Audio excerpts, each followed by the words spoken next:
कि बिहार में बौखलाहट ज्यादा इसलिए है कि भाजपा की हालत सबसे ज्यादा बिहार में खराब। जो अजित पवार कल तक सबसे दागी मंत्री थे और इरिगेशन स्कीम में न सिर्फ उनके शामिल होने की बात कही जाती थी बल्कि उनसे इस्तीफा मांगा जाता था,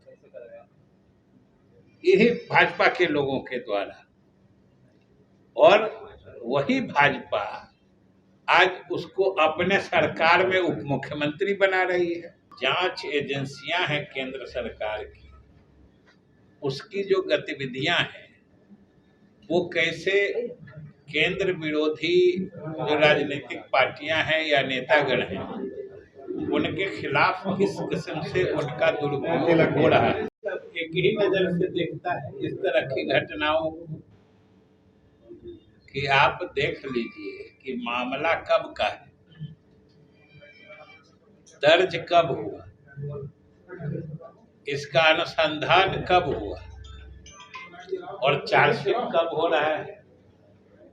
ये तो पूरा देश देख रहा है कि ये सब जो नतीजा है ये 23 तारीख की जो पटना में बैठक हुई, देश के सारे विपक्षी दलों ने एकजुट होकर केंद्र सरकार के खिलाफ लड़ाई लड़ने का ऐलान किया है।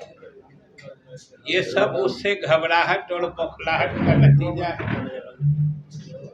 और सबसे बड़ी बात है कि वो तो स्वयं उप मुख्यमंत्री स्वयं आप लोग को बता रहे थे जैसा कुछ हो सकता है, मतलब वो स्वयं पहले से इसकी संभावना बता रहे थे। इसलिए इसमें कोई अप्रत्याशित बात इसलिए नहीं है कि आज जो इस तरह के 2-3 जो जांच एजेंसियां हैं केंद्र सरकार की, उसकी जो गतिविधियां हैं वो कैसे केंद्र विरोधी जो राजनीतिक पार्टियां हैं या नेतागण हैं उनके खिलाफ किस किस्म से उनका दुरुपयोग हो रहा है, ये आज पूरा देश देख रहा है। बिहार ही की बात नहीं है, दूसरे प्रदेशों में भी हो रहा है। और ये तो सब जानते हैं कि बिहार में बौखलाहट ज्यादा इसलिए है कि भाजपा की हालत सबसे ज्यादा बिहार में खराब है और इसका उनको अंदाजा भी है। तो इसलिए चाह रहे हैं कि येन केन प्रकारेण यहाँ महागठबंधन के नेताओं को या सरकार को इस किस्म से परेशान किया जाए कि जैसे छिपी हुई बात है क्या। भाजपा के लोग ही कह रहे हैं कि यहाँ महाराष्ट्र वाली स्थिति होने जा रही है। और महाराष्ट्र में क्या हुआ बताइए कि जो अजित पवार कल तक सबसे दागी मंत्री थे और इरिगेशन स्कीम में न सिर्फ उनके शामिल होने की बात कही जाती थी बल्कि उनसे इस्तीफा मांगा जाता था, यही भाजपा के लोगों के द्वारा। और वही भाजपा आज उसको अपने सरकार में उप मुख्यमंत्री बना रही है। तो ये तो सीधी बात है ना।